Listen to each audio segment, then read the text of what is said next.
गुंडिचा यात्रा का महात्म्य तथा द्वादश यात्रा की प्रतिष्ठा विधि।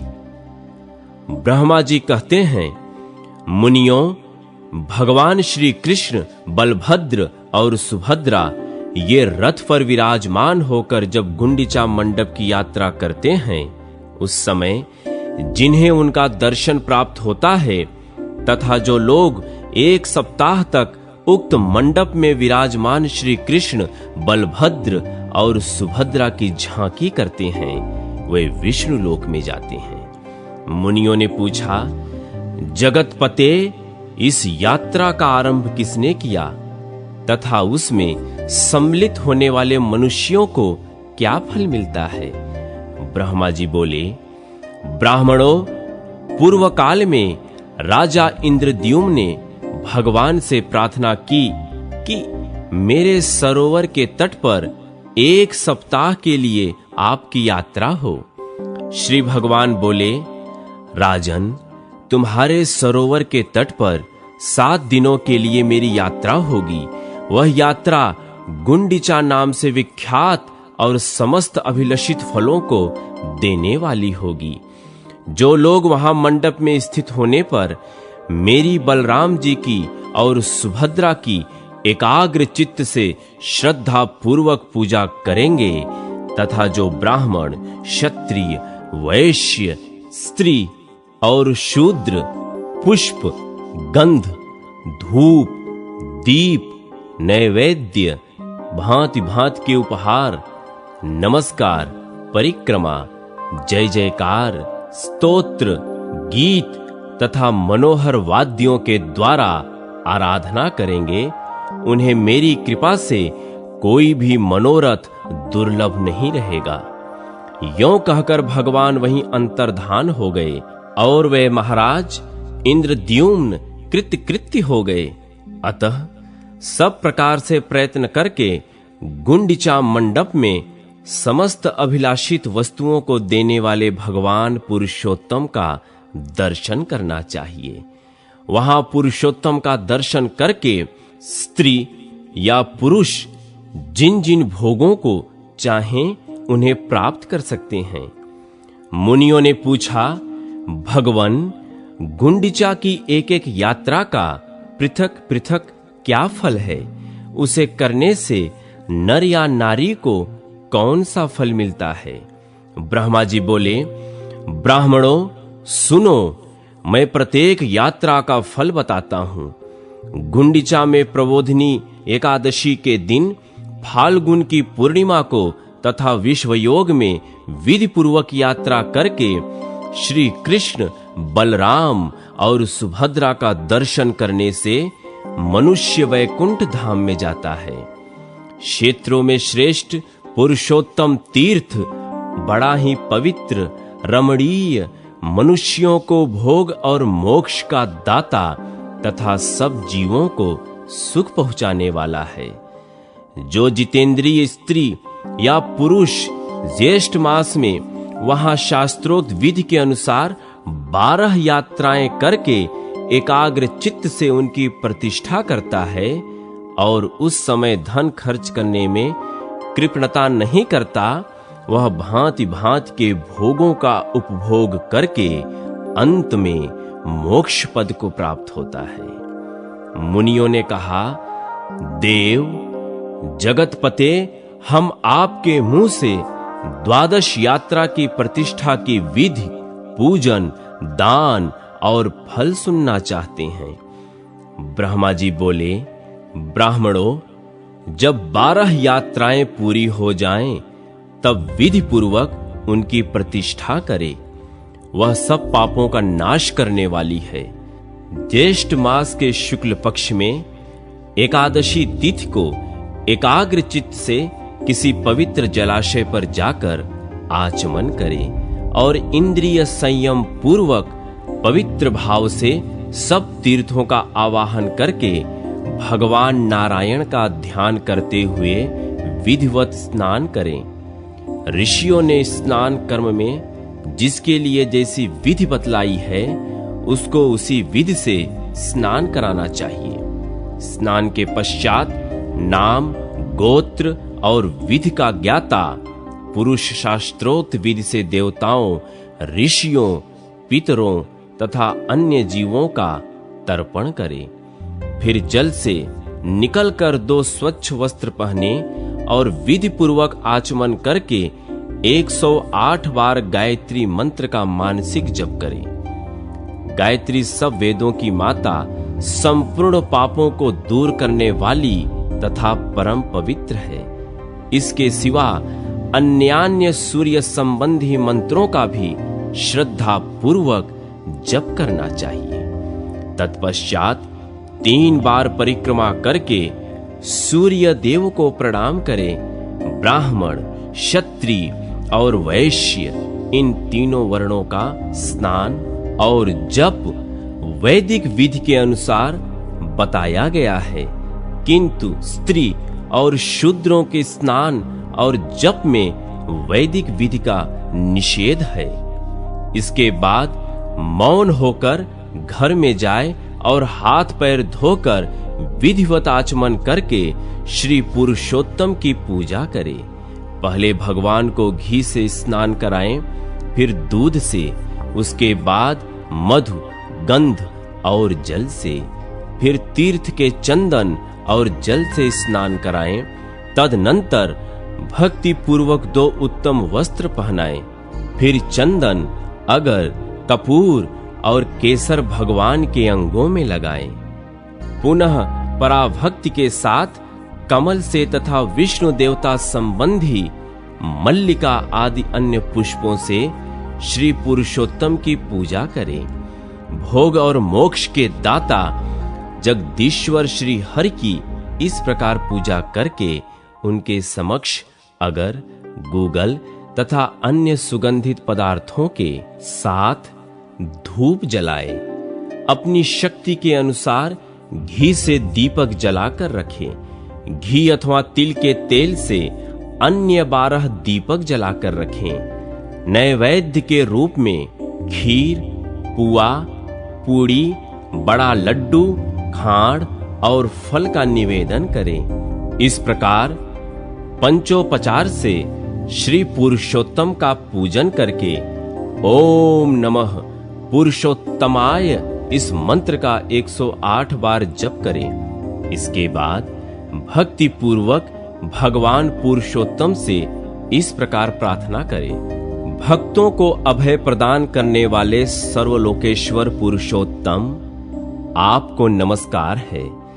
मैं इस संसार सागर में डूबा हुआ हूं, मेरा उद्धार कीजिए। जगतपते गोविंद, आपके दर्शन के लिए मैंने जो 12 यात्राएं की हैं, वे सब आपके प्रसाद से मेरे लिए परिपूर्ण हो। इस प्रकार भगवान को प्रसन्न करके साष्टांग दंडवत करें। तत्पश्चात पुष्प, वस्त्र और चंदन आदि से भक्ति पूर्वक गुरु की पूजा करें, क्योंकि गुरु और भगवान में कोई अंतर नहीं है। तदनंतर भांति भांति के पुष्पों से भगवान के ऊपर एक सुंदर पुष्प मंडप बनाए। फिर श्रद्धा और एकाग्रता पूर्वक रात्रि में जागरण करें। भगवान वासुदेव की कथा और गीत की व्यवस्था रखें। इस प्रकार विद्वान पुरुष ध्यान, पाठ और स्तुति करते हुए रात्रि व्यतीत करें। तत्पश्चात निर्मल प्रभात होने पर द्वादशी को 12 ब्राह्मणों को निमंत्रित करें। वे ब्राह्मण स्नातक, वेदों में पारंगत, इतिहास पुराण के ज्ञाता, श्रोत्रिय और जितेंद्रिय होने चाहिए। इसके बाद स्वयं भी विधि पूर्वक स्नान करके धुला हुआ वस्त्र पहने और इंद्रिय संयम पूर्वक पहले भगवान को स्नान कराकर उनकी पूजा करें। भगवान की पूजा के बाद ब्राह्मणों की भी पूजा करें। उनके लिए 12 गौवें दान करके श्रद्धा और भक्ति पूर्वक स्वर्ण छतरी और जूते, धन तथा वस्त्र आदि समर्पित करें। सद्भाव से पूजित होने पर भगवान गोविंद संतुष्ट होते हैं आचार्य को भी भक्ति पूर्वक गौ, वस्त्र, सुवर्ण, छतरी, जूते तथा कांसे का पात्र अर्पित करें। तदनंतर ब्राह्मणों को खीर, पकवान, गुड़ और घी में बने हुए पदार्थ भोजन कराएं। जब वे भोजन करके तृप्त हो जाएं, तब उनके लिए 12 जल से भरे हुए घट दान करें। उन घड़ों के साथ लड्डू और यथाशक्ति दक्षिणा भी होनी चाहिए। आचार्य को भी कलश और दक्षिणा निवेदन करें। इस तरह ब्राह्मणों की पूजा करके विष्णु तुल्य ज्ञानदाता गुरु की भी पूर्ण भक्ति के साथ पूजा करें। पूजन के पश्चात नमस्कार करके यह मंत्र पढ़ें। शंख, चक्र और गदा धारण करने वाले सर्वव्यापी जगन्नाथ एवं आदि अंत से रहित भगवान पुरुषोत्तम मुझ पर प्रसन्न हो। यों कहकर ब्राह्मणों की 3 बार प्रदक्षिणा करें। इसके बाद मस्तक झुकाकर आचार्य को भक्ति पूर्वक प्रणाम करें। प्रणाम के पश्चात उन्हें विदा करें। फिर अन्य ब्राह्मणों को भी गांव की सीमा तक पहुंचा दें। अंत में सबको नमस्कार करके लौट आए। फिर स्वजनों, बांधवों, अन्य उपासकों, दीनों, भिखमंगों और अन्न चाहने वालों को अन्य लोगों को भोजन कराकर फिर मौन होकर भोजन करें। ऐसा करके समस्त नर नारी 1000 अश्वमेध तथा 100 राजसूय यज्ञों का फल पाते हैं। और ऐसा करने वाला बुद्धिमान पुरुष सूर्य के समान तेजस्वी और इच्छानुसार चलने वाले विमान के द्वारा भगवान विष्णु के लोक में जाता है। तीर्थों के भेद, वामन का बलि से भूमिदान ग्रहण तथा गंगा जी का महेश्वर की जटा में गमन। ब्रह्मा जी कहते हैं, द्विजरों, सब तीर्थों और क्षेत्रों में जो जप, होम, व्रत और तपस्या तथा दान के फल प्राप्त होते हैं, उनमें से कोई ऐसा नहीं दिखाई देता जो पुरुषोत्तम क्षेत्र में रहने के फल की समानता कर सके। अब बारंबार अधिक कहने की क्या आवश्यकता। वह पुरुषोत्तम क्षेत्र सबसे महान है। यह बात सत्य है, सत्य है, सत्य है। समुद्र के जल से घिरे हुए पुरुषोत्तम तीर्थ का एक बार भी दर्शन कर लेने पर तथा ब्रह्म विद्या का एक बार बोध हो जाने पर मनुष्य फिर गर्भ में नहीं आता। जहां भगवान विष्णु का सन्निधान है, उस उत्तम पुरुषोत्तम क्षेत्र में 1 वर्ष अथवा 1 मास तक भगवान की उपासना करें। ऐसा करने वाले पुरुष ने जप, होम तथा भारी तपस्या की है, वह उस परम धाम में जाता है जहां साक्षात योगेश्वर श्री हरि विराजमान रहते हैं। मुनियों ने कहा, भगवान, हमें तीर्थ की महिमा का विस्तार पूर्वक श्रवण करने पर भी तृप्ति नहीं होती। आप पुनः किसी गोपनीय तीर्थ का वर्णन करें। ब्रह्मा जी बोले, श्रेष्ठ ब्राह्मणों, पूर्व काल में देव ऋषि नारद ने मुझसे यही प्रश्न पूछा था। उस समय मैंने प्रयत्न पूर्वक जो कुछ उनसे कहा था वही तुम्हें भी बतलाता हूं। नारद जी ने पूछा, जगतपते, स्वर्गलोक, मृत्युलोक और रसातल में कुल कितने तीर्थ हैं तथा सब तीर्थों में सदा कौन सबसे बढ़कर है? ब्रह्मा जी बोले, देवर्षे, स्वर्गलोक, मृत्युलोक और रसातल में 4 प्रकार के तीर्थ हैं। दैव, आसुर, आर्ष और मानुष, ये तीनों लोकों में विख्यात हैं। जम्बू द्वीप में भारतवर्ष तीर्थ भूमि है, वह तीनों लोकों में विख्यात है।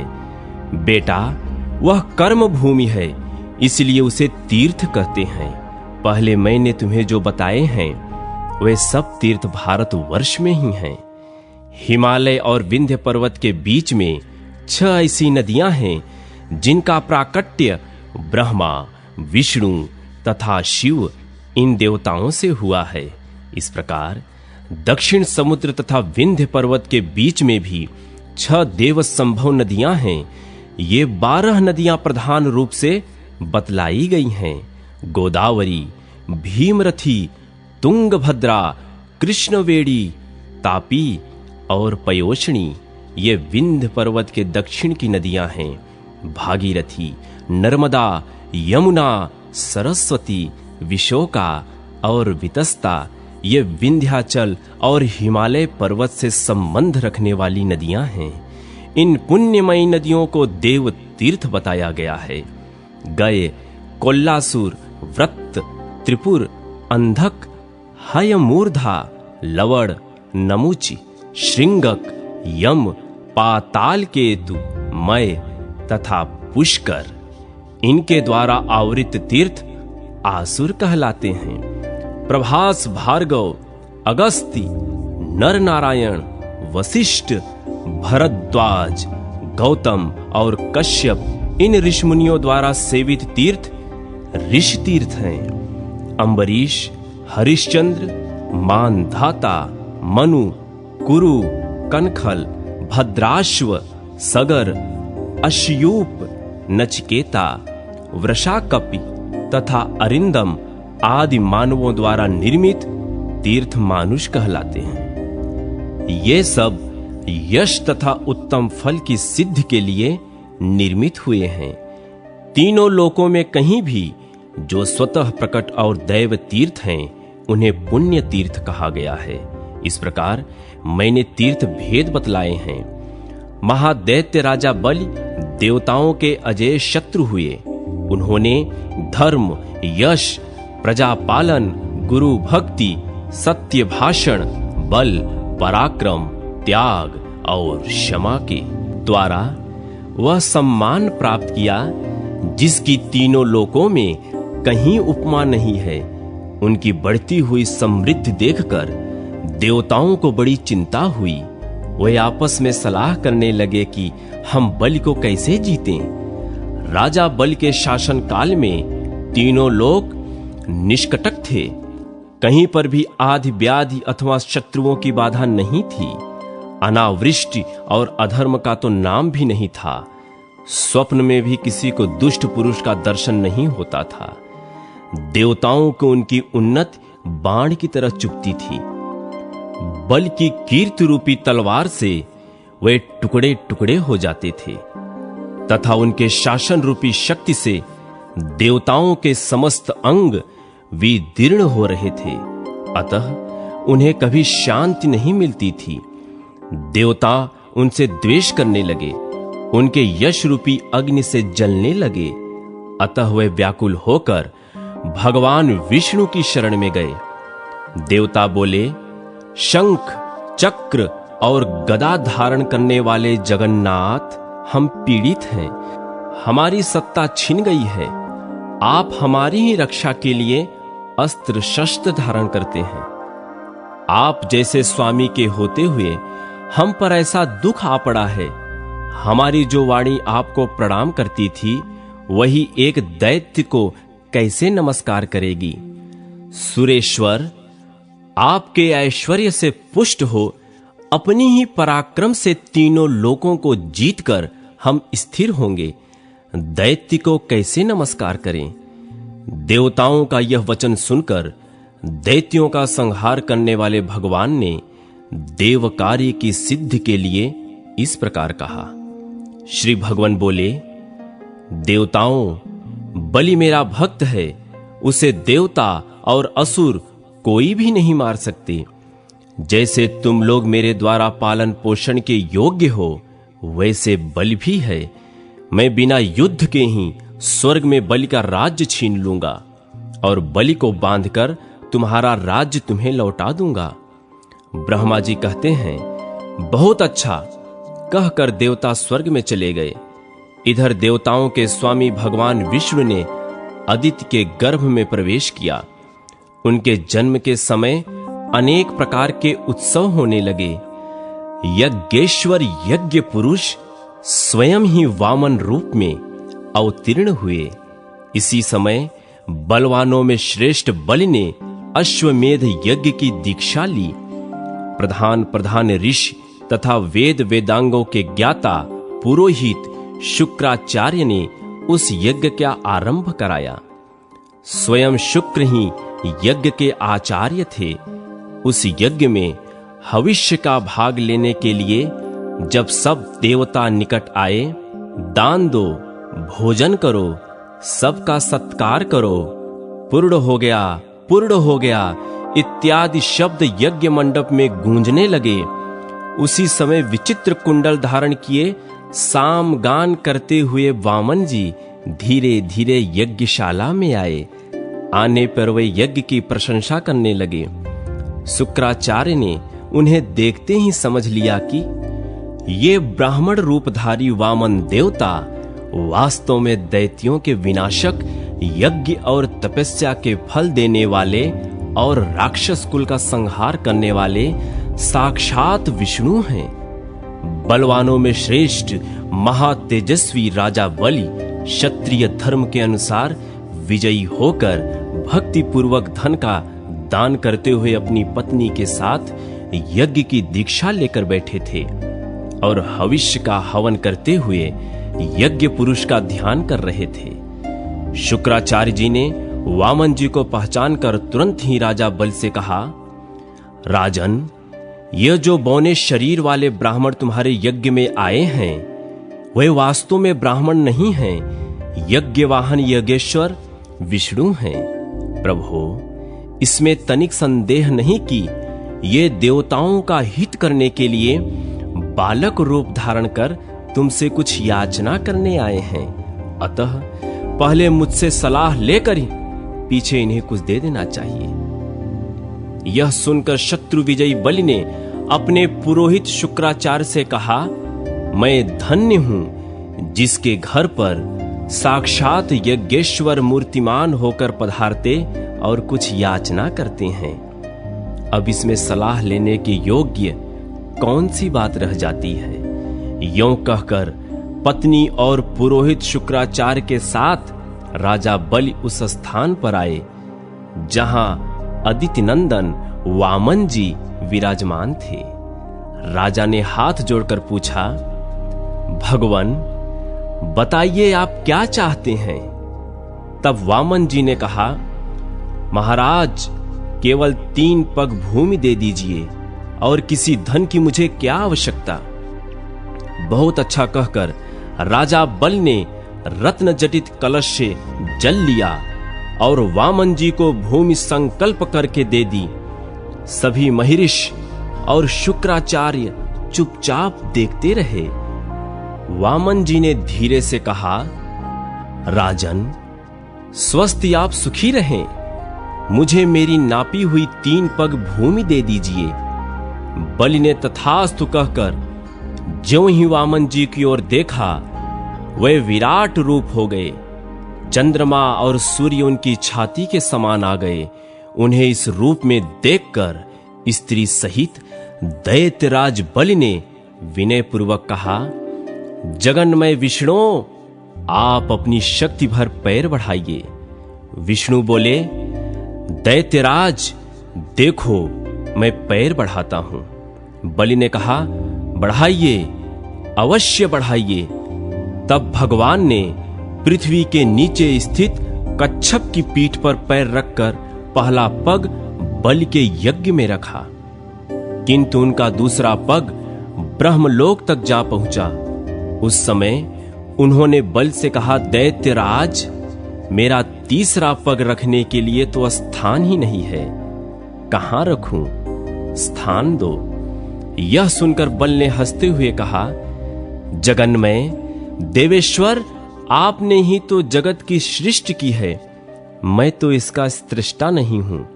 यदि यह छोटा या थोड़ा हो गया है तो इसमें मेरा क्या दोष, मैं क्या करूं।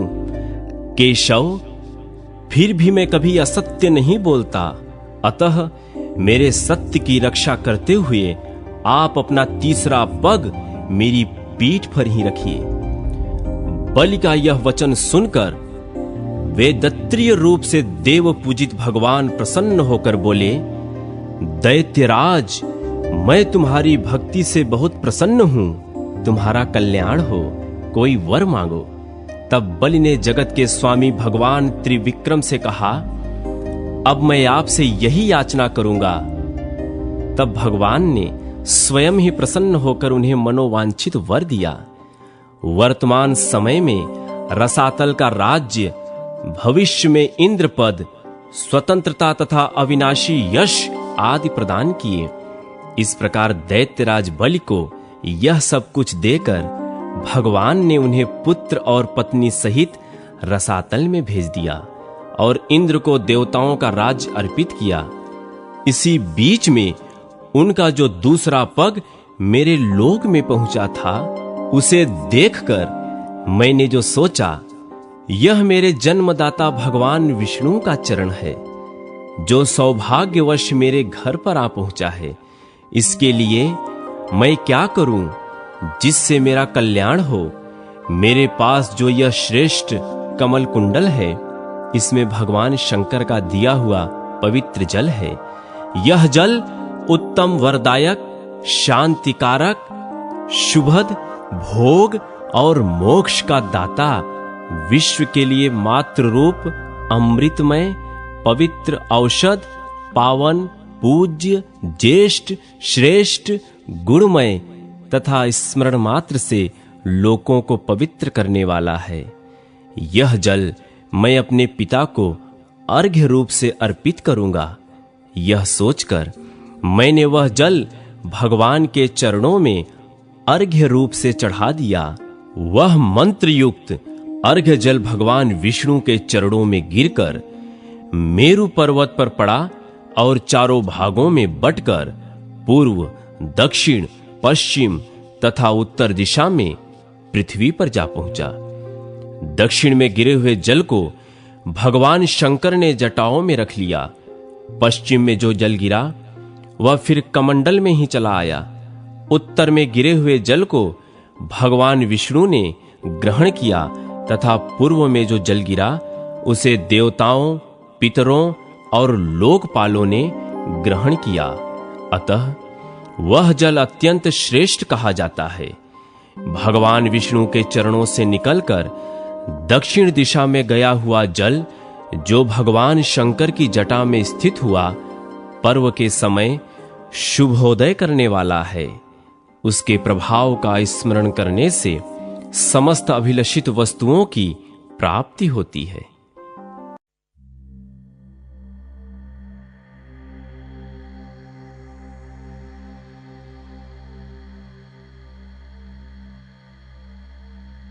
गौतम के द्वारा भगवान शंकर की स्तुति, शिव का गौतम को जटा सहित गंगा का अर्पण तथा गौतमी गंगा का महात्म्य। ब्रह्मा जी कहते हैं, महामते, भगवान शंकर की जटा में जो दिव्य जल आकर स्थित हुआ, उसके दो भेद हुए, क्योंकि उसे पृथ्वी पर उतारने वाले दो व्यक्ति थे। उस जल के एक भाग को तो व्रत, दान और समाधि में तत्पर रहने वाले गौतम नामक ब्राह्मण ने भगवान शिव की आराधना करके भूतल तक पहुंचाया, जो संपूर्ण लोक में विख्यात हुआ, तथा दूसरा भाग बलवान क्षत्रिय राजा भगीरथ ने इस पृथ्वी पर उतारा। इसके लिए उन्हें नियमों का पालन करते हुए तपस्या द्वारा भगवान शंकर की आराधना करनी पड़ी थी। इस प्रकार एक ही गंगा के दो स्वरूप हो गए। एक समय की बात है, महर्षि गौतम कैलाश पर्वत पर गए और मौन भाव से कुशा बिछाकर उस पर बैठे। फिर पवित्र होकर इस स्तोत्र का गान करने लगे। गौतम बोले, भोग की अभिलाषा रखने वाले जीवों को मनोवांछित भोग प्रदान करने के लिए पार्वती सहित भगवान शंकर उत्तम गुणों से युक्त 8 विराट स्वरूप धारण करते हैं। इस प्रकार विद्वान पुरुष प्रतिदिन भगवान महादेव जी की स्तुति किया करते हैं।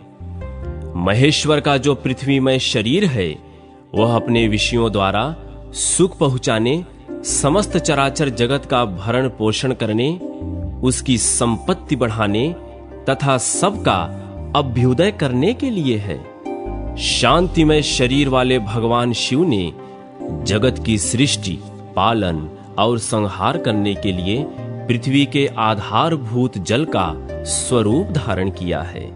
उनका वह लोक प्रतिष्ठित रूप सब लोगों को सुख पहुंचाने तथा धर्म की सिद्ध करने का भी हेतु है। महेश्वर, आपने समय की व्यवस्था करने, अमृत का स्रोत बहाने, जीवों की सृष्टि, पालन और संहार करने तथा प्रजा को मोह, सुख एवं उन्नत का अवसर देने के लिए सूर्य, चंद्रमा तथा अग्नि का शरीर धारण किया है। ईश, आपने जो वायु का रूप ग्रहण किया है, उसमें भी एक रहस्य है। सब लोग प्रतिदिन बढ़े चले फिरें, शक्ति का उपार्जन करें, अक्षरों का उच्चारण कर सकें, जीवन कायम रहे और अनेक प्रकार के आमोद प्रमोद की सृष्टि हो, इसीलिए आपका वह रूप है। भगवान, इसमें तनिक भी संदेह नहीं कि अपने आप को आप ही ठीक ठाक जानते हैं। भेद के बिना न कोई क्रिया हो सकती है, न धर्म हो सकता है, न अपने या पराये का बोध होगा, न दिशा, अंतरिक्ष, दिवलोक, पृथ्वी तथा भोग और मोक्ष का ही अंतर जान पड़ेगा।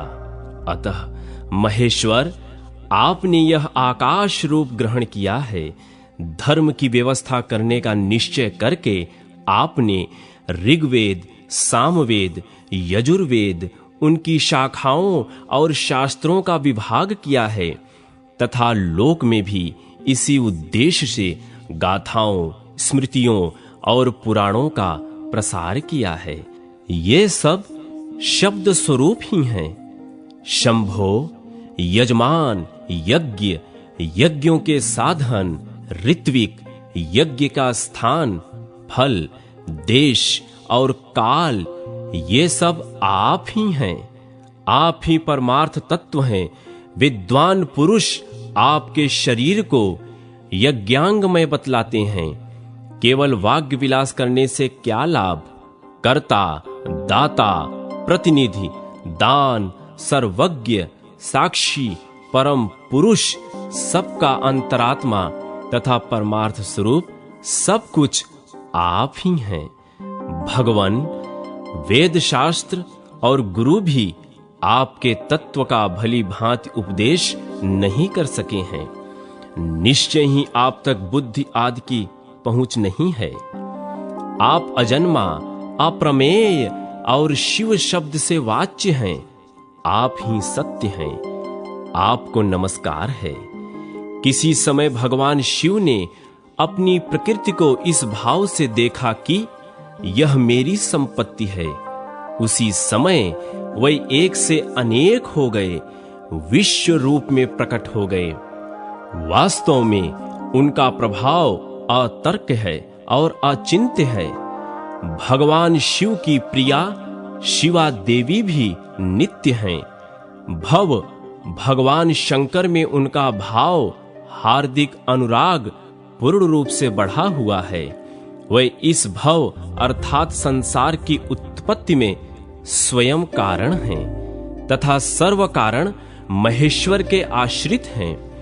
शिवा समस्त शुभ लक्षणों से संपन्न तथा विश्व विधाता शिव की विलक्षण शक्ति हैं। संसार की उत्पत्ति, स्थित, अन्न की वृद्धि तथा लय, ये सनातन भाव जहां होते रहते हैं, वह एकमात्र पार्वती देवी का ही स्वरूप है। वे भगवान शंकर की प्राण वल्लभा हैं। उनके लिए कुछ भी असाध्य नहीं है। समस्त जीव जिनके लिए अन्नदान देते हैं और तपस्या करते हैं, वे जगन्न जननी माता पार्वती ही हैं। उनकी उत्तम कीर्ति बहुत बड़ी है। वे शिव की प्रियतमा हैं। इंद्र भी जिनकी कृपा दृष्टि चाहते हैं, जिनका नाम लेने से मंगल की प्राप्ति होती है, कि गौतमी गंगा सब तीर्थों से अधिक पवित्र है। यों कहकर वे अंतर्धान हो गए। लोक पूजित भगवान शिव के चले जाने पर गौतम ने उनकी आज्ञा से जटा सहित सरिताओं में श्रेष्ठ गंगा को साथ ले देवताओं से घिरकर ब्रह्मगिरि में प्रवेश किया।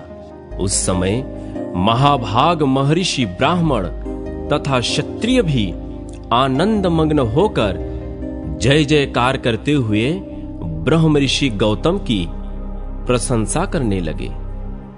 पवित्र एवं संयत चित्त वाले गौतम ने जटा को ब्रह्मगिरि के शिखर पर रखा और भगवान शंकर का स्मरण करते हुए गंगा जी से हाथ जोड़कर कहा, 3 नेत्रों वाले भगवान शिव की जटा से प्रकट हुई माता गंगा, तुम सब अभिष्ट को देने वाली और शांत हो। मेरा अपराध क्षमा करो और सुखपूर्वक यहां से प्रवाहित होकर जगत का कल्याण करो। देवी, मैंने तीनों लोकों का उपकार करने के लिए तुम्हारी याचना की है और भगवान शंकर ने भी इसी उद्देश्य की सिद्धि के लिए तुम्हें दिया है। अतः हमारा यह मनोरथ असफल नहीं होना चाहिए। गौतम का यह वचन सुनकर भगवती गंगा ने उसे स्वीकार किया और अपने आप को 3 स्वरूपों में विभक्त करके स्वर्गलोक, मृत्यलोक एवं रसातल में फैल गईं। स्वर्गलोक में उनके 4 रूप हुए, मृत्यलोक में वे 7 धाराओं में बहने लगीं तथा रसातल में भी उनकी 4 धाराएं हुई। इस प्रकार एक ही गंगा के 15 आकार हो गए। गंगा देवी सर्वत्र हैं, सर्वभूत स्वरूपा हैं, सब पापों का नाश करने वाली तथा संपूर्ण अभिष्ट वस्तुओं को देने वाली हैं। वेद में सदा उन्हीं के यश का गान किया जाता है। जिनकी बुद्धि अज्ञान से मोहित है, वे मृत्यलोक के निवासी समझते हैं कि गंगा केवल मृत्यलोक में ही है, पाताल तथा स्वर्ग में नहीं है। भगवती गंगा जहां तक पहुंचकर सागर में मिली हैं, वहां तक वे देवमयी मानी गई हैं। महर्षि गौतम के छोड़ने पर वे पूर्व समुद्र की ओर चली गईं। उस समय देव ऋषियों द्वारा सेवित कल्याणमयी जगन माता गंगा की मुनिश्रेष्ठ गौतम ने परिक्रमा की। इसके बाद उन्होंने देव देवेश्वर भगवान त्र्यंबक का पूजन किया। उनके स्मरण करते ही करुणा सिंधु भगवान शिव वहां प्रकट हो गए। पूजा करके महर्षि गौतम ने कहा, देव देव महेश्वर, आप संपूर्ण लोकों के हित के लिए मुझे इस तीर्थ में स्नान करने की विधि बताइए। भगवान शिव बोले, महर्षे, गोदावरी में स्नान करने की संपूर्ण विधि सुनो। पहले नांदी मुख श्राद्ध करके शरीर की शुद्धि करें, फिर ब्राह्मणों को भोजन कराएं और उनसे स्नान करने की आज्ञा लें। तदनंतर ब्रह्मचर्य का पालन करते हुए गोदावरी नदी में स्नान करने के लिए जाएं। उस समय पतित मनुष्यों के साथ वार्तालाप न करें। जिसके हाथ, पैर और मन भली भांति संयम में रहते हैं, वही तीर्थ का पूरा फल पाता है। भाव दोष का परित्याग करके अपने धर्म में स्थित रहें और थके मांदे पीड़ित मनुष्यों की सेवा करते हुए उन्हें यथा योग्य अन्न दें। जिनके पास कुछ नहीं है, ऐसे साधुओं को वस्त्र और कंबल दें। भगवान विष्णु की तथा गंगा जी के प्रकट होने की दिव्य कथा सुने। इस विधि से यात्रा करने वाला मनुष्य तीर्थ के उत्तम फल का भागी होता है। गौतम, गोदावरी नदी में 2-2 हाथ भूमि पर तीर्थ होंगे। उनमें मैं स्वयं सर्वत्र रहकर सबकी समस्त कामनाओं को पूर्ण करता रहूंगा। सरिताओं में श्रेष्ठ नर्मदा अमरकंटक पर्वत पर अधिक उत्तम मानी गई हैं। यमुना का विशेष महत्व उस स्थान पर है। जहां वे गंगा से मिली हैं। सरस्वती नदी प्रभास तीर्थ में श्रेष्ठ बताई गई हैं। तृष्णा, भीमरथी और तुंगभद्रा, इन 3 नदियों का जहां समागम हुआ है, वह तीर्थ मनुष्यों को मुक्ति देने वाला है। इसी प्रकार पयोष्णी नदी भी जहां तप्ती में मिली हैं, वह तीर्थ मोक्षदायक है। परंतु ये गौतमी गंगा मेरी आज्ञा से सर्वत्र सर्वदा और सब मनुष्यों को स्नान करने पर मोक्ष प्रदान करेंगी। कोई कोई तीर्थ किसी विशेष समय में देवता का शुभागमन होने पर अधिक पुण्यमय माना जाता है, किंतु गोदावरी नदी सदा ही सबके लिए तीर्थ है। मुनिश्रेष्ठ, 200 योजन के भीतर गोदावरी नदी में 3.5 करोड़ तीर्थ होंगे। ये गंगा निम्नांकित नामों से प्रसिद्ध होंगी: माहेश्वरी, गंगा, गौतमी, वैष्णवी, गोदावरी, नंदा, सुनंदा, कामदायिनी, ब्रह्म तेजः, समानीता तथा सर्व पाप प्रणाशिनी। गोदावरी मुझे सदा ही प्रिय है। वे स्मरण मात्र से पाप राशि का विनाश करने वाली हैं। 5 भूतों में जल श्रेष्ठ है। जल में भी जो तीर्थ का जल है, वह सर्वश्रेष्ठ माना गया है। तीर्थ जल में भी भागीरथी गंगा श्रेष्ठ हैं और उनसे भी गौतमी गंगा उत्कृष्ट मानी गई हैं, क्योंकि वे भगवान शंकर की जटा के साथ लाई गई थी। अतः इनसे बढ़कर कल्याणकारी तीर्थ दूसरा कोई नहीं है। मुने, स्वर्ग, पृथ्वी और पाताल में भी गंगा सब मनोरथों को पूर्ण करने वाली है। ब्रह्मा जी कहते हैं, नारद, इस प्रकार साक्षात भगवान शंकर ने संतुष्ट होकर महात्मा गौतम को गोदावरी का जो महात्म्य बतलाया था, वही मैंने तुमको सुनाया है। भागीरथी गंगा के अवतरण की कथा। नारद जी ने कहा, सुरश्रेष्ठ, एक ही गंगा के आपने 2 भेद बतलाए हैं।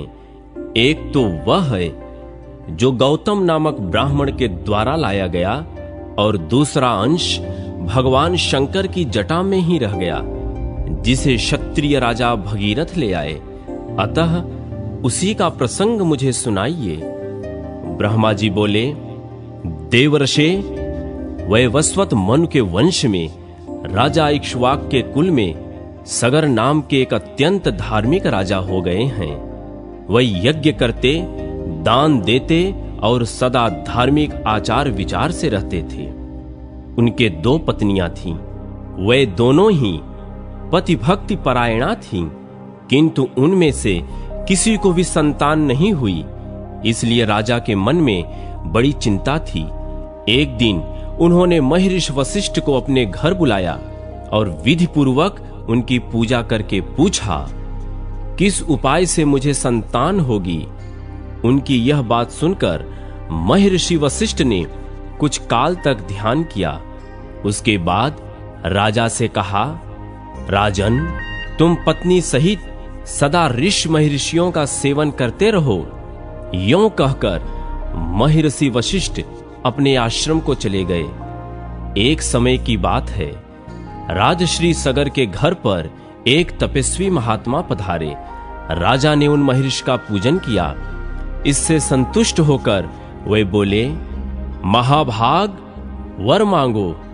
यह सुनकर राजा ने पुत्र होने के लिए प्रार्थना की।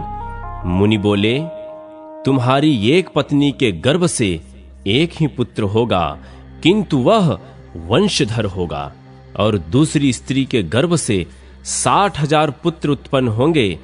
वरदान देकर जब मुनि चले गए, तब उनके कथानुसार यथा समय राजा के हजारों पुत्र हुए। राजा सगर ने उत्तम दक्षिणा से युक्त बहुतेरे अश्वमेघ यज्ञ किए। फिर एक अश्वमेघ यज्ञ के लिए उन्होंने विधि पूर्वक दीक्षा ग्रहण की और अश्व की रक्षा के लिए सेना सहित अपने पुत्रों को नियुक्त किया। अश्व पृथ्वी पर भ्रमण करने लगा। इसी बीच में कहीं अवसर पाकर इंद्र ने उस अश्व को हर लिया और रक्षकों को सौंप दिया। राजकुमार घोड़े को इधर उधर ढूंढने लगे, परंतु कहीं भी वह उन्हें दिखाई न दिया। तब उन्होंने देवलोक में जाकर ढूंढा, पर्वतों और सरोवरों में भी खोजा और कितने ही जंगल छान डाले, मगर कहीं भी उसका पता न लगा। इसी समय आकाशवाणी हुई, सगर पुत्रों, तुम्हारा घोड़ा रसातल में बंधा है और कहीं नहीं है। यह सुनकर वे रसातल में जाने के लिए सब ओर से पृथ्वी को खोदने लगे। क्षुधा से पीड़ित होने पर वे सूखी मिट्टी खाते और दिन रात भूमि खोदते रहते। इस प्रकार वे शीघ्र ही रसातल में जा पहुंचे। सगर के बलवान पुत्रों को वहां आया सुनकर रक्षक थर्रा उठे और उनके वध का उपाय करने लगे। वे बिना युद्ध किए ही भयभीत हो उस स्थान पर आए जहां महामुनि कपिल सो रहे थे। कपिल जी का क्रोध बड़ा प्रचंड था। रक्षकों ने वह घोड़ा ले जाकर तुरंत कपिल जी के सिरहाने की ओर बांध दिया और स्वयं चुपचाप दूर खड़े होकर देखने लगे कि अब क्या होता है।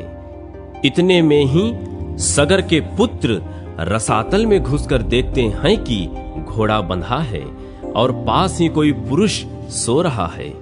उन्होंने कपिल जी को ही अश्व चुराकर यज्ञ में विघ्न डालने वाला माना और यह निश्चय किया कि इस महापापी को मारकर हम लोग अपना अश्व महाराज के निकट ले चलें। कोई बोले, अपना पशु बंधा है, इसे ही खोल कर ले चलें। इस सोए हुए पुरुष को मारने से क्या लाभ। यह सुनकर दूसरे बोल उठे, हम शूरवीर राजा हैं, शासक हैं, इस पापी को उठाएं और क्षत्रियोचित तेज से इसका वध कर डालें। फिर क्या था, वह मुनि को कट वचन सुनाते हुए लातों से मारने लगे। इससे मुनिश्रेष्ठ कपिल को बड़ा क्रोध हुआ। उन्होंने सगर के पुत्रों की ओर रोषपूर्ण दृष्टि से देखा और भस्म कर डाला। वे सब के सब जलकर राख हो गए। नारद, यज्ञ में दीक्षित महाराज सगर को इन सब बातों का पता न लगा। उस समय तुमने ही जाकर सगर को यह समाचार सुनाया था। इससे राजा को बड़ी चिंता हुई, अब क्या करना चाहिए। यह बात उनकी समझ में न आई। राजा सगर के एक दूसरा पुत्र भी था जिसका नाम असमंजा था। वह मूर्खतावश नगर के बालकों को उठाकर पानी में फेंक देता था। तब पुरवासियों ने एकत्र होकर राजा सगर को इस बात की सूचना दी। पुत्र का यह अन्याय जानकर महाराज को बड़ा क्रोध हुआ। उन्होंने अपने अमात्यों से कहा, यह असमंजा बालकों की हत्या करने वाला तथा क्षत्रिय धर्म का त्यागी है, अतः यह इस देश का त्याग कर दे। महाराज का यह आदेश सुनकर अमात्यों ने राजकुमार को तुरंत देश निकाला दे दिया। असमंजा वन में चला गया। अब राजा सगर चिंता करने लगे कि हमारे सब पुत्र ब्राह्मण के शाप से रसातल में नष्ट हो गए। एक बचा था, वह भी वन में चला गया। इस समय मेरी क्या गति होगी। असमंजा के एक पुत्र था जो अंशुमान नाम से विख्यात हुआ। यद्यपि अंशुमान अभी बालक था तो भी राजा ने उसे बुलाकर अपना कार्य बतलाया। अंशुमान ने भगवान कपिल की आराधना की और घोड़ा ले आकर राजा सगर को दे दिया। इससे वह यज्ञ पूर्ण हुआ। अंशुमान के तेजस्वी पुत्र का नाम दिलीप था। दिलीप के पुत्र परम बुद्धिमान भगीरथ हुए। भगीरथ ने जब अपने समस्त पितामहों की दुर्गत का हाल सुनाया तब उन्हें बड़ा दुख हुआ। उन्होंने नृपश्रेष्ठ सगर से विनय पूर्वक पूछा, महाराज, उन सब का उद्धार कैसे होगा। राजा ने उत्तर दिया, बेटा, यह तो भगवान कपिल ही जानते हैं। यह सुनकर बालक भगीरथ रसातल में गए और कपिल को नमस्कार करके अपना मनोरथ उन्हें कह सुनाया। कपिल मुनि बहुत देर तक ध्यान करके बोले, राजन, तुम तपस्या द्वारा भगवान शंकर की आराधना करो और उनकी जटा में स्थित गंगा के जल से अपने पितरों की भस्म को आप्लावित करो। इससे तुम तो कृतार्थ होगे ही, तुम्हारे पितर भी कृत्य हो जाएंगे। यह सुनकर भगीरथ ने कहा, बहुत अच्छा, मैं ऐसा ही करूंगा। मुनिश्रेष्ठ, बताइए मैं कहां जाऊं और कौन सा कार्य करूं? कपिल जी बोले, नरश्रेष्ठ, कैलाश पर्वत पर जाकर महादेव जी की स्तुति करो और अपनी शक्ति के द्वारा तपस्या करते रहो। इससे तुम्हारे अभीष्ट की सिद्धि होगी। मुनि का यह वचन सुनकर भगीरथ ने उन्हें प्रणाम किया और कैलाश पर्वत की यात्रा की। वहां पहुंचकर पवित्र हो बालक भगीरथ ने तपस्या का निश्चय किया और भगवान शंकर को संबोधित करके इस प्रकार कहा, प्रभो, मैं बालक हूं, मेरी बुद्धि भी बालक की ही है और आप भी अपने मस्तक पर बाल चंद्रमा को धारण करते हैं। मैं कुछ भी नहीं जानता, आप मेरे इस अनजानपन से प्रसन्न होइए। अमरेश्वर, जो लोग वाणी से, मन से और क्रिया से कभी मेरा उपकार करते हैं तथा हित साधन में संलग्न रहते हैं, उनका कल्याण करने के लिए मैं उमा सहित आपको प्रणाम करता हूं। आप देवता आदि के लिए भी पूज्य हैं। जिन पूर्वजों ने मुझे अपने सगोत्र और समान धर्मा के रूप में उत्पन्न किया और पाल पोस कर बड़ा बनाया, भगवान शिव उनका अभीष्ट मनोरथ पूर्ण करें। मैं बाल चंद्र का मुकुट धारण करने वाले भगवान शंकर को नित्य प्रणाम करता हूं। भगीरथ के यों कहते ही भगवान शिव उनके सामने प्रकट हो गए और बोले, महामते, तुम निर्भय होकर कोई वर मांगो। जो वस्तु देवताओं के लिए भी सुलभ नहीं है, वह भी तुम्हें निश्चय ही दे दूंगा। यह आश्वासन पाकर भगीरथ ने महादेव जी को प्रणाम किया और प्रसन्न होकर कहा, देवेश्वर, आपकी जटा में जो सरिताओं में श्रेष्ठ गंगा जी विराजमान हैं, उन्हें ही मेरे पितरों का उद्धार करने के लिए दे दीजिए। इससे मुझे सब कुछ मिल जाएगा। तब महेश्वर ने हंसकर कहा, बेटा, मैंने तुम्हें गंगा दे दी, अब तुम उनकी स्तुति करो। महादेव जी का वचन सुनकर भगीरथ ने गंगा जी की प्राप्ति के लिए भारी तपस्या की और मन को संयम में रखकर भक्ति पूर्वक गंगा का स्तवन किया। बालक होने पर भी भगीरथ ने अब बालकोचित पुरुषार्थ करके गंगा जी की भी कृपा प्राप्त की। महादेव जी से प्राप्त हुई गंगा जी को पाकर उन्होंने उनकी परिक्रमा की और हाथ जोड़कर कहा, देवी, महामुनि कपिल के शाप से मेरे पितर दुर्गति में पड़े हुए हैं। माता, आप उनका उद्धार करें। देव नदी गंगा सबका उपकार करने वाली है। वे स्मरण मात्र से सब पापों का नाश कर देती हैं। उन्होंने भगीरथ की प्रार्थना सुनकर तथास्तु कहा और लोगों का उपकार एवं पितरों का उद्धार करने के लिए भगीरथ के कथानुसार सब कार्य किया। राजा सगर के जो पुत्र भस्म होकर रसातल में पड़े थे, उन्हें अपने जल से आप्लावित करके गंगा जी ने उनके खोदे हुए गड्ढों को भर दिया। महामुने, इस प्रकार तुम्हें क्षत्रिया गंगा का वृत्तांत सुनाया। ये माहेश्वरी, वैष्णवी, ब्राह्मी, पावनी, भागीरथी, देवनदी तथा हिमगिर शिखरियाश्रया, हिमालय की चोटी पर रहने वाली आदि नामों से पुकारी जाती हैं। इस प्रकार महादेव जी की जटा में स्थित गंगा का जल दो स्वरूपों में विभक्त हुआ। विंध्यगिरि के दक्षिण भाग में जो गंगा हैं, उन्हें गौतमी कहते हैं और विंध्यगिरि के उत्तर भाग में स्थित गंगा भागीरथी कहलाती हैं। वाराह तीर्थ, कुशावर्त, नील गंगा और कपोत तीर्थ की महिमा, कपोत और कपोती के अद्भुत त्याग का वर्णन। नारद जी ने कहा, भगवान, आपके मुख से कथा सुनते सुनते मेरे मन को तृप्ति नहीं होती। पहले गौतम ब्राह्मण के द्वारा लाई हुई गंगा का वर्णन कीजिए, उनके पृथक पृथक तीर्थों के फल, पुण्य तथा इतिहास पर भी क्रमशः प्रकाश डालिए। ब्रह्मा जी बोले, नारद, गोदावरी के पृथक पृथक तीर्थों, फलों और महात्म्यों का पूरा पूरा वर्णन न तो मैं कर सकता हूं और न तुम सुनने में ही समर्थ हो, तथापि कुछ बतलाता हूं। जहां भगवान त्रयंबक गौतम के सामने प्रत्यक्ष प्रकट हुए थे, वह तीर्थ त्रयंबक के नाम से प्रसिद्ध है। वह भोग और मोक्ष देने वाला है। दूसरा वाराह तीर्थ है, जो तीनों लोकों में विख्यात है। उसका स्वरूप बतलाता हूं। पूर्व काल की बात है।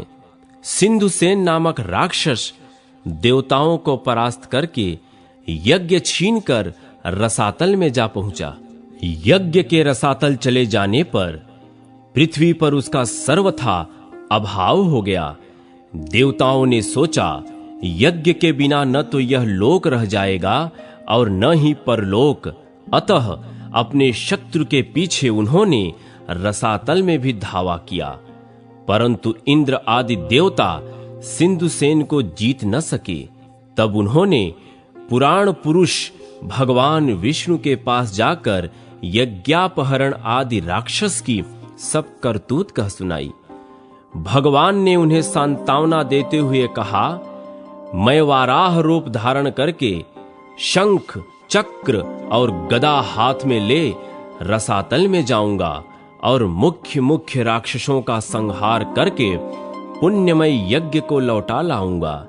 देवताओं, तुम सब लोग स्वर्ग में जाओ, तुम्हारी मानसिक चिंता दूर हो जाएगी।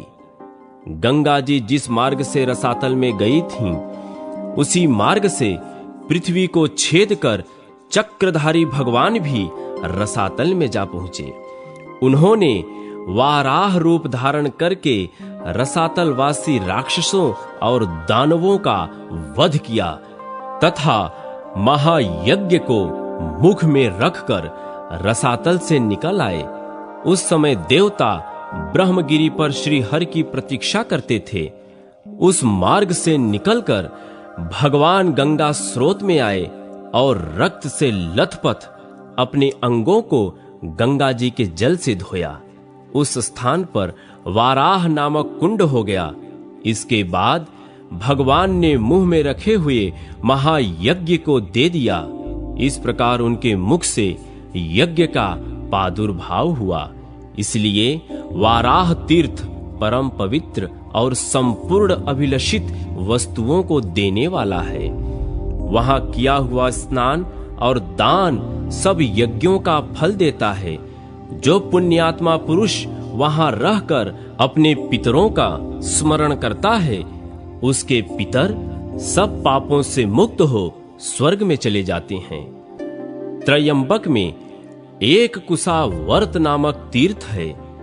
उसके स्मरण मात्र से मनुष्य कृतार्थ हो जाता है। वह समस्त अभीष्ट वस्तुओं को देने वाला है। कुशावर्त उस तीर्थ का नाम है जहां महात्मा गौतम ने गंगा का कुशों से आवर्तन किया था। वे वहां गंगा को कुश से लौटा कर ले आए थे। कुशाव्रत में किया हुआ स्नान और दान पितरों को भी तृप्त देने वाला है। जहां नदियों में श्रेष्ठ गंगा नील पर्वत से निकली हैं, वहां वे नील गंगा के नाम से विख्यात हैं। मनुष्य शुद्ध चित्त होकर नील गंगा में स्नान आदि जो कुछ भी शुभ कर्म करता है, वह सब अक्षय जानना चाहिए। उससे पितरों को भी बड़ी तृप्ति होती है। गोदावरी में परम उत्तम कपोत तीर्थ भी है, जिसकी तीनों लोकों में प्रसिद्धि है। मुने, मैं उस तीर्थ का स्वरूप और महान फल बतलाता हूं। सुनो, ब्रह्मगिरि पर एक बड़ा भयंकर व्याध रहता था। वह ब्राह्मणों, साधुओं, यतियों, गौओं, पक्षियों तथा मृगों की हत्या किया करता था। वह पापात्मा बड़ा ही क्रोधी और असत्यवादी था। उसके हाथ में सदा पाश और धनुष मौजूद रहते थे। उस महापापी व्याध के मन में सदा पाप के ही संकल्प उठते थे। उसकी स्त्री और पुत्र भी उसी स्वभाव के थे। एक दिन अपनी पत्नी की प्रेरणा से वह घने जंगल में घुस गया। वहां उस पापी ने अनेक प्रकार के मृगों और पक्षियों का वध किया। कितनों को जीवित ही पकड़कर पिंजड़े में डाल दिया। इस प्रकार बहुत दूर तक घूम फिर कर वह अपने घर की ओर लौटा। तीसरे पहर का समय था। चैत्र और वैशाख बीत चुके थे। एक ही क्षण में बिजली कौंधने लगी और आकाश में मेघों की घटा छा गई। हवा चली और पानी के साथ पत्थरों की वर्षा होने लगी। मूसलाधार वर्षा होने के कारण बड़ी भयंकर अव्यवस्था हो गई। व्याध राह चलते चलते थक गया। जल की अधिकता के कारण मार्ग का ज्ञान नहीं हो पाता था। जल, थल और गड्ढे की पहचान असंभव हो गई थी। उस समय वह पापी सोचने लगा, कहां जाऊं, कहां ठहरूं, क्या करूं? मैं यमराज की भांति सब प्राणियों के प्राण लिया करता हूं। आज मेरा भी प्राणांत कर देने वाली पत्थरों की वृष्टि हो रही है। आसपास कोई ऐसी शिला अथवा वृक्ष नहीं दिखलाई देता जहां मेरी रक्षा हो सके। इस प्रकार भांति भांति की चिंता में पड़े हुए व्याध ने थोड़ी ही दूर पर एक उत्तम वृक्ष देखा जो शाखा और पल्लवों से सुशोभित हो रहा था। वह उसी की छाया में आकर बैठ गया। उसके सब वस्त्र भीग गए थे। वह इस चिंता में पड़ा था कि मेरे स्त्री बच्चे जीवित होंगे भी या नहीं। इसी समय सूर्यास्त हो गया। उसी वृक्ष पर एक कबूतर अपनी स्त्री और पुत्र पौत्र के साथ रहता था। वह वहां से सुख से निर्भय होकर पूर्ण तृप्त और प्रसन्न था। उस वृक्ष पर रहते हुए उसके कई वर्ष बीत चुके थे। उसकी स्त्री कबूतरी बड़ी पतिव्रता थी। वह अपने पति के साथ उस वृक्ष के खोखले में रहा करती थी। वहां हवा और पानी से पूरा बचाव था। उस दिन दैववश कपोत और कपोती दोनों ही चारा चुगने के लिए गए थे, किंतु केवल कपोत ही लौटकर उस वृक्ष पर आया। भाग्यवश कपोती भी वहीं व्याध के पिंजड़े में पड़ी थी। व्याध ने उसे पकड़ लिया था, परंतु अभी तक उसके प्राण नहीं गए थे। कपोत अपनी संतानों को मातृहीन देखकर चिंतित हुआ। भयानक वर्षा हो रही थी। सूर्य डूब चुका था, फिर भी वह वृक्ष खोखला कपोती से खाली ही रह गया। यह विचार कर कपोत विलाप करने लगा। उसे इस बात का पता नहीं था कि कपोती यहीं पिंजड़े में बंधी पड़ी है। कपोत ने अपनी प्रिया के गुणों का वर्णन आरंभ किया। हाय, मेरे हर्ष को बढ़ाने वाली कल्याणमयी कपोती न जाने क्यों अभी तक नहीं आई। वही मेरे धर्म की जननी है। उसके सहयोग से मैं धर्म का संपादन कर पाता हूँ। मेरे इस शरीर की स्वामिनी भी वही है। धर्म, अर्थ, काम और मोक्ष की सिद्धि में वही सर्वदा मेरी सहायता करती है। मुझे प्रसन्न देखकर वह हंसती है और खिन्न जानकर मेरे दुखों का निवारण करती है। उचित सलाह देने में वह मेरी सखी है और सदा ही मेरी आज्ञा के पालन में संलग्न रहती है। सूर्य अस्त हो गया तो भी वह कल्याणी अब तक नहीं आई। वह पति के सिवा दूसरा कोई व्रत, मंत्र, देवता, धर्म अथवा अर्थ नहीं जानती। वह पतिव्रता है। पति में ही उसके प्राण बसते हैं। पति ही उसका मंत्र और पति ही उसका प्रियतम है। मेरी कल्याणमयी भार्या अभी तक नहीं आई। क्या करूं, कहां जाऊं? मेरा यह घर उसके बिना आज जंगल सा दिखाई देता है। उसके रहने पर भयंकर स्थान भी शोभा संपन्न और सुंदर दिखाई देता है। जिसके रहने पर यह घर वास्तव में घर कहलाता है, वह मेरी प्रिय भार्या अब तक नहीं आई। मैं उसके बिना जीवित नहीं रह सकूंगा। अपने प्रिय शरीर को भी त्याग दूंगा, किंतु ये बच्चे क्या करेंगे? ओह, आज मेरा धर्म लुप्त हो गया है। इस प्रकार विलाप करते हुए स्वामी के वचन सुनकर पिंजड़े में पड़ी हुई कपोती बोली, खगश्रेष्ठ, मैं यहां पिंजड़े में बंधी हुई बेबस हो गई हूं। महामते, यह व्याध मुझे जाल में फंसा कर ले आया है।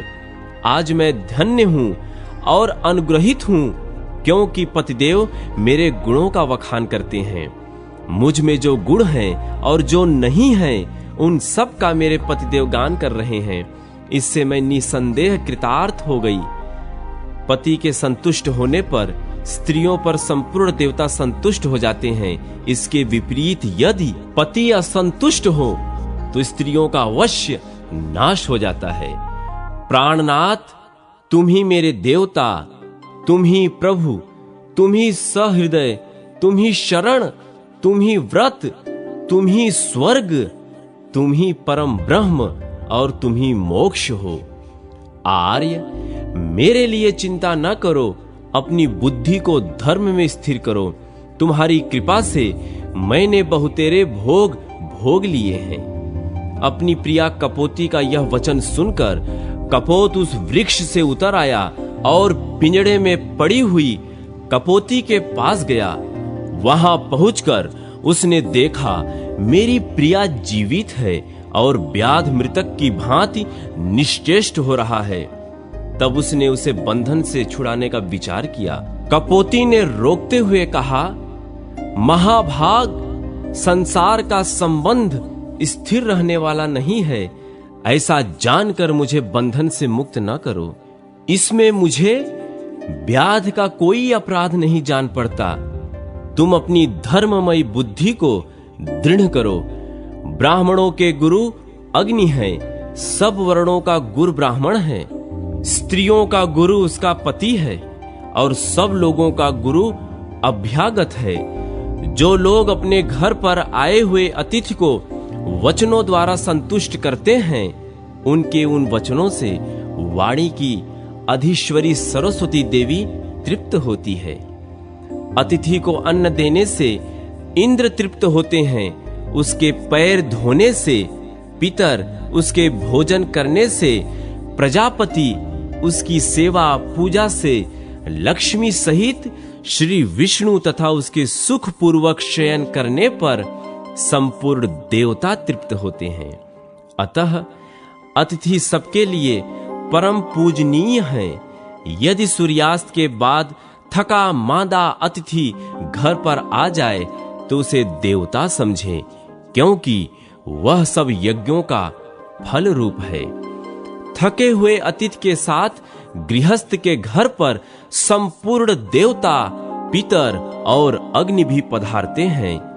यदि अतिथि तृप्त हुआ तो उन्हें भी बड़ी प्रसन्नता होती है, और यदि वह निराश होकर चला गया तो वे भी निराश होकर घर से लौट जाते हैं।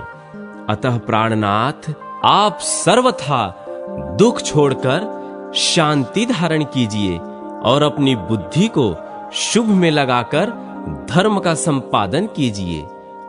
दूसरों के द्वारा किए हुए उपकार और अपकार दोनों ही साधु पुरुषों के विचार से श्रेष्ठ हैं। उपकार करने वालों पर तो सभी उपकार करते हैं।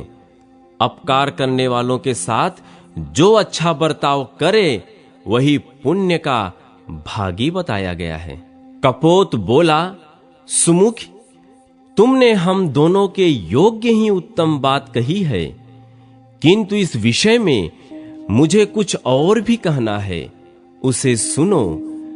कोई 1000 प्राणियों का भरण पोषण करता है, दूसरा 10 का ही निर्वाह करता है, और कोई ऐसा है जो सुखपूर्वक केवल अपनी ही जीविका का काम चला लेता है, किंतु हम लोग ऐसे जीवों में से हैं जो अपना ही पेट बड़े कष्ट से भर पाते हैं। कुछ लोग खाई खोदकर उसमें अन्न भर कर रखते हैं, कुछ लोग कोठे भर धान के धनी होते हैं और कितने ही घड़ों में धान भर कर रखते हैं, परंतु हमारे पास तो उतना ही संग्रह होता है जितनी अपनी चोंच में आ जाए। शुभे, तुम ही बताओ, ऐसी दशा में इस थके मांदे अतिथि का आदर सत्कार मैं किस प्रकार करूं? कपोती ने कहा, नाथ, अग्नि, जल, मीठी वाड़ी, तृण और काष्ठ आदि जो भी संभव हो वह अतिथि को देना चाहिए। यह व्याध सर्दी से कष्ट पा रहा है। अपनी प्यारी स्त्री का कथन सुनकर पक्षीराज कपोत ने पेड़ पर चढ़कर सब ओर देखा तो कुछ दूरी पर उसे आग दिखाई दी। वहां जाकर वह चोंच से जलती हुई लकड़ी उठा लाया और व्याध के आगे रखकर अग्नि को प्रज्वलित किया। फिर सूखे काठ, पत्ते और तिनके बार बार आग में डालने लगा। आग प्रज्वलित हो उठी। उसे देखकर सर्दी से दुखी व्याध ने अपने जड़वत बने हुए अंगों को तपाया। इससे उसको बड़ा आराम मिला।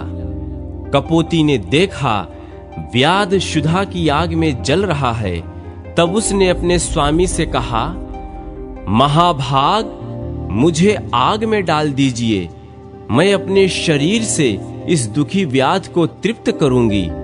सुव्रत, ऐसा करने से तुम अतिथि सत्कार करने वाले पुण्यात्माओं के लोक में जाओगे। कपोत बोला, शुभे, मेरे जीते जी यह तुम्हारा धर्म नहीं है, मुझे ही आज्ञा दो, मैं ही आज अतिथि यज्ञ करूंगा। यों कहकर कपोत ने सबको शरण देने वाले भक्त वत्सल विश्वरूप चतुर्भुज महाविष्णु का स्मरण करते हुए अग्नि की 3 बार परिक्रमा की। फिर व्याध से यह कहते हुए अग्नि में प्रवेश किया कि मुझे सुखपूर्वक उपयोग में लाओ। कपोत ने अपने जीवन को अग्नि में होम दिया। यह देख व्याध कहने लगा, अहो, मेरे इस मनुष्य शरीर का जीवन धिक्कार देने योग्य है, क्योंकि मेरे ही लिए पक्षीराज ने यह साहसपूर्ण कार्य किया है। यों कहते हुए व्याध से कपोती ने कहा, महाभाग, अब मुझे छोड़ दो। देखो, मेरे ये पति देव मुझसे दूर चले जा रहे हैं। उसकी बात सुनकर व्याध सहम गया और तुरंत ही पिंजड़े में पड़ी हुई कपोती को उसने छोड़ दिया। तब उसने भी पति और अग्नि की परिक्रमा करके कहा, स्वामी के साथ चिता में प्रवेश करना स्त्रियों के लिए बहुत बड़ा धर्म है।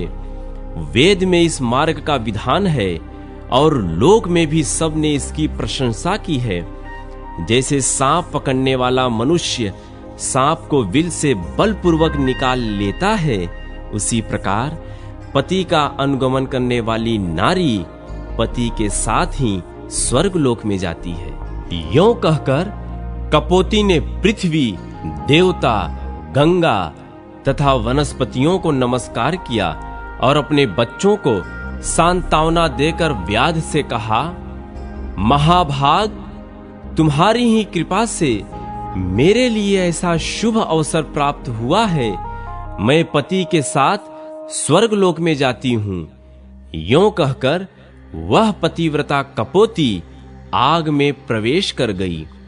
इसी समय आकाश में जय जयकार की ध्वनि गूंज उठी। तत्काल ही सूर्य के समान तेजस्वी अत्यंत सुंदर विमान उतर आया। दोनों दंपत्ति देवता के समान दिव्य शरीर धारण करके उस पर आरूढ़ हुए और आश्चर्य में पड़े हुए व्याध से प्रसन्न होकर बोले, महामते, हम देवलोक में जाते हैं और तुम्हारी आज्ञा चाहते हैं। तुम अतिथि के रूप में हम दोनों के लिए स्वर्ग की सीढ़ी बनकर आ गए, तुम्हें नमस्कार है। उन दोनों को श्रेष्ठ विमान पर बैठे देख व्याध ने अपना धनुष और पिंजड़ा फेंक दिया और हाथ जोड़कर कहा, महाभाग, मेरा त्याग न करो, मैं अज्ञानी हूं, मुझे भी कुछ दो। मैं तुम्हारे लिए आदरणीय अतिथि होकर आया था, इसलिए मेरे उद्धार का उपाय बतलाओ। उन दोनों ने कहा, व्याध, तुम्हारा कल्याण हो। तुम भगवती गोदावरी के तट पर जाओ और उन्हीं को अपना पाप भेंट कर दो।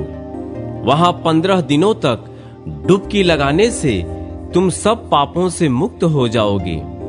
पाप मुक्त होने पर जब पुनः गौतमी गंगा में स्नान करोगे, तब अश्वमेध यज्ञ का फल पाकर अत्यंत पुण्यवान हो जाओगे।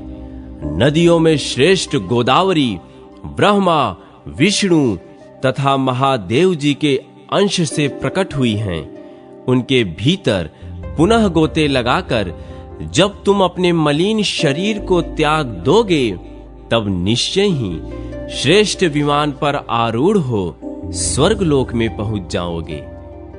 उन दोनों की बात सुनकर व्याध ने वैसा ही किया। फिर वह भी दिव्य रूप धारण करके एक श्रेष्ठ विमान पर जा बैठा। कपोत, कपोती और व्याध तीनों ही गौतमी गंगा के प्रभाव से स्वर्ग में चले गए। तभी से वह स्थान कपोत तीर्थ के नाम से विख्यात हुआ। वहां स्नान, दान, पितरों की पूजा, जप और यज्ञ आदि कर्म करने पर वे अक्षय फल को देने वाले होते हैं।